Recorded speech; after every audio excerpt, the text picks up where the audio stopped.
દ્વારકાધીશ મિત્રો નવા લોકમાં તમારું સ્વાગત છે। હું જયરામ દેસાઈ। ભેંસો આવી રહી છે પાછળ, આપણે બોલાવીને આગળ જઈ રહ્યા છીએ। ભેંસો જઈ રહી છે કાચા નેળીએ ચરવા માટે। મિત્રો ભેંસો તો આપણે છોડી છે, પણ આગળ ખેતર ચરવું જડે છે કે નથી જડતું, ને કે પછી ઘરે આવીને નિર્ણય કરીશું। તો મિત્રો આપણે ભેંસો આવી રહી છે પાછળ અને આપણે આગળ જઈએ છીએ। તો ચલો મિત્રો કન્ટિન્યુ બને રહેજો, આગળ તમને બતાવતો રહીશ।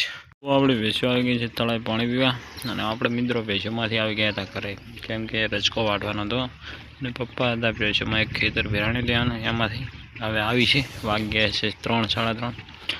કેનાલનું પાણી પણ તળાવમાં આવી રહ્યું છે, પાડા આપણું પાણી પી રહ્યા છે, બીજી ભેંસો અંદર પાણીમાં બેઠી છે।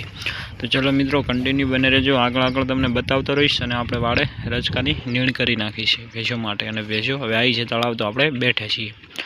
તો ચલો મિત્રો વાડે જઈને ભેંસો તમને બધી જ બતાવી નાખું તમને આજે। આપણે ભેંસોને રજકો નાખી દીધો છે। આ ભેંસ પણ મિત્રો આપણે નવી લાવવા લીધી છે, હવે ફૂલ વરખ માટે આવી ગઈ છે, હવે વિયાવાની કાંઈ લાંબી વાર નથી। આ છે આપણે નવી કાયડી, આ રાયલી છે, આ મધર છે, આ લાડચી છે, અને આ ચાંદરી પણ મિત્રો વેતરમાં આવી ગઈ છે। જુઓ વરખ કાળા બાળા ચોખ્ખી થઈ ગઈ છે। અહીંયા છે આપણી નાની કાયડી, અને બધી ભેંસો ખાય છે રજકો। આ બાજુ બે ઝોટા પણ બાંધી દીધા છે, એને પણ ઉપર થોડોક રજકો નાખ્યો છે, ને છે ઝાડના ડોકા છે। આ બેટિંગ ગુડા પાડા છે, જો આપણા વાડે બેસે છે બારે, તો બારે કાઢી નાખશું, આખો દિવસ જાય છે ભેંસોમાં, રહી બારે હવે ચરવા જતા રહેશે।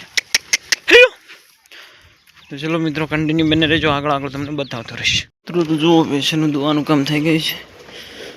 અહીંયા 3 4 5મી ભેંસ દુવાઈ છે, ને અહીંયા મૂકી છે આપણે 2 ગાભણ ભેંસોને ખાણ, તો ખાણ ખાઈ રહી છે। તો ચલો દોડિયા લઈ લઈએ મિત્રો, દોડિયા લઈ લીધા છે। જુઓ ભેંસો આજે તો રજકો હેઠો મૂક્યા છે, ભેંસો હવે ધીમે ધીમે રજકો ખાવા શીખી જાય।